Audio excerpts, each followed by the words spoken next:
ভাই বলেন তো, এটা কি পাগলামি না? নিষেধ করার পরেও ও এটাই করবে। ও জিহ্বার মধ্যে খাবার দিচ্ছে, ওর পাখিকে খাওয়াচ্ছে। কি বলবো ভাই বলেন? এটা কি পাগলামি না ভালোবাসা?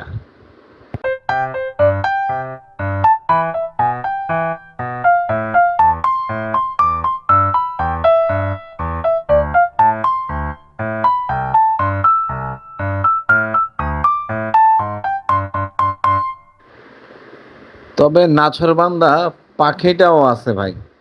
পাখিটাও ওরে ছাড়া কিছুই বুঝে না।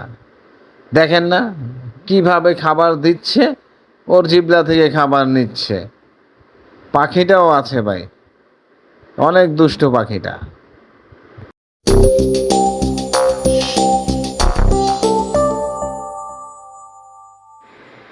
তো যাই হোক বন্ধুরা, যেহেতু রায়ান শখ করছে পাখিটাকে ট্যাম করবে, তো আশা করা যায় পাখিটা ট্যাম হয়ে যাবে। কারণ পাখিটা কিন্তু ওকে ছাড়া কিছুই বোঝে না। ও যেখানে যাবে পাখিটা সেখানেই যাবে।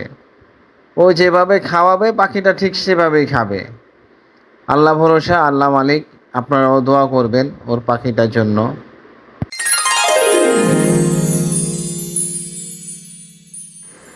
পাখিটা রায়ানের খুবই শখের একটা পাখি। ও হাটে যে দুটা পাখি কিনা নিয়ে আসছে, পাখি কিনা নিয়ে আসার 1 সপ্তাহ পরে ডিম পেড়ে দিয়েছে।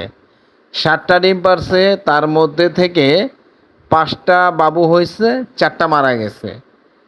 তো আলহামদুলিল্লাহ একটাই আল্লাহ পাক এখনও বাঁচায় রাখছে। পাখিটা কিন্তু রায়ানের খুবই শখের, খুবই শখের পাখি। সবাই ওর জন্য দোয়া করবেন।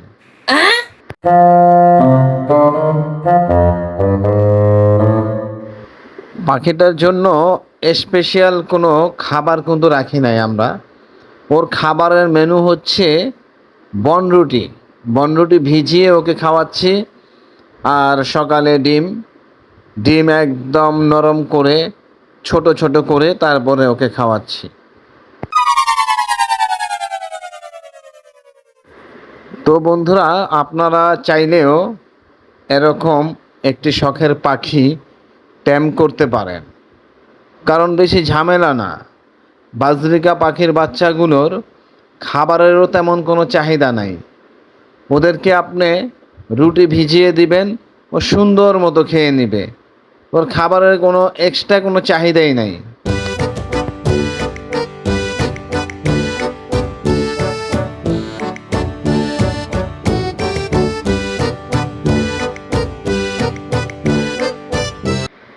বন্ধুরা ভালো থাকবেন, সুস্থ থাকবেন, আমাদের পাখির জন্য দোয়া করবেন। আল্লাহ হাফেজ।